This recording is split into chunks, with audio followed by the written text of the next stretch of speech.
ভারত পাকিস্তানের মধ্যে উত্তেজনা চরমে পৌঁছেছে। ভারত অধিকৃত কাশ্মীর নিয়ে এবার আরও কঠোর অবস্থান ঘোষণা করেছেন পাকিস্তানের সেনাপ্রধান জেনারেল আসিম মুনির। তিনি বলেছেন, কাশ্মীর নিয়ে 3টি যুদ্ধ করেছি, প্রয়োজনে আরও 10টি যুদ্ধ করব।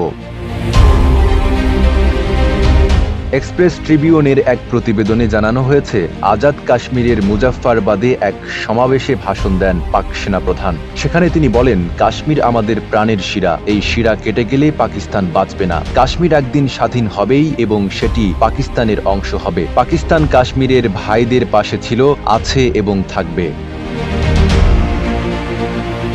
সেনাপ্রধান আরও বলেন, ভারতীয় নিপীড়ন ও চরমপন্থা কাশ্মীরিদের স্বাধীনতার আকাঙ্ক্ষাকে আরও দৃঢ় করেছে। পাকিস্তান সবসময় তাদের ন্যায্য অধিকারের পক্ষে দাঁড়াবে।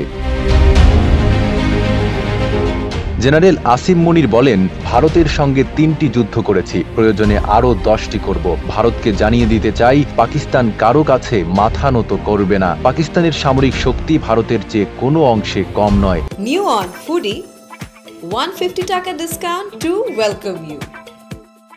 তিনি আরো বলেন, কাশ্মীরিদের সংগ্রাম কখনোই বৃথা যাবে না। তারা একদিন তাদের আত্মনিয়ন্ত্রণের অধিকার ফিরে পাবে। ভারতীয় বাহিনীর নিষ্ঠুরতা এবং ক্রমবর্ধমান উগ্র হিন্দুত্ববাদ কাশ্মীরিদের স্বাধীনতা আন্দোলনকে আরও বেগবান করেছে।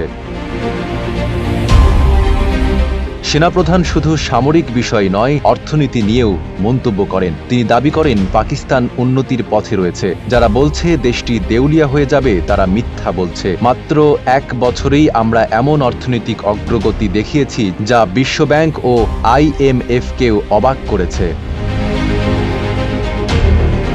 তিনি আরো বলেন, পাকিস্তান বিপুল পরিমাণ প্রাকৃতিক সম্পদের অধিকারী। আমাদের $7 ট্রিলিয়ন খনিজ সম্পদ এবং 48 বিলিয়ন মার্কিন ডলার মূল্যের প্রাকৃতিক গ্যাস পাইপলাইন নেটওয়ার্ক রয়েছে।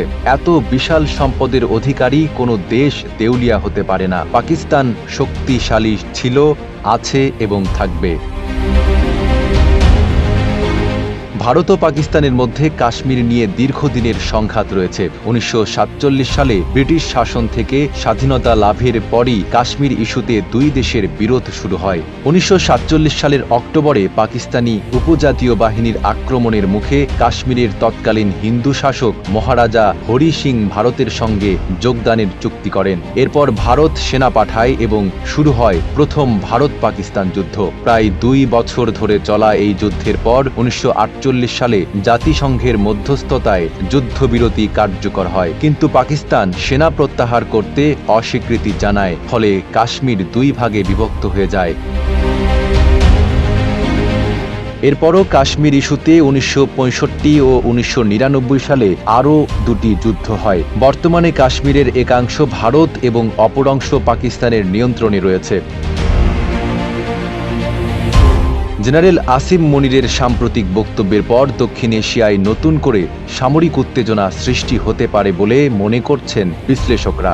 ভারত সরকার এখনও এ বিষয়ে আনুষ্ঠানিক কোনো প্রতিক্রিয়া জানায়নি। তবে বিশেষজ্ঞরা মনে করছেন, পাকিস্তানের এই কড়া অবস্থান 2 দেশের সম্পর্কে আরও অবনতি ঘটাতে পারে। এরই মধ্যে ভারতীয় প্রতিরক্ষা বিশ্লেষকরা বলছেন, পাকিস্তান আবারও কাশ্মীর ইস্যুকে সামনে এনে রাজনৈতিক ও সামরিক উত্তেজনা তৈরি করতে চায়। তবে ভারতের প্রতিরক্ষা ব্যবস্থা আগের চেয়ে অনেক বেশি শক্তিশালী, তাই এই ধরনের হুমকিতে তারা খুব একটা গুরুত্ব দিচ্ছে না।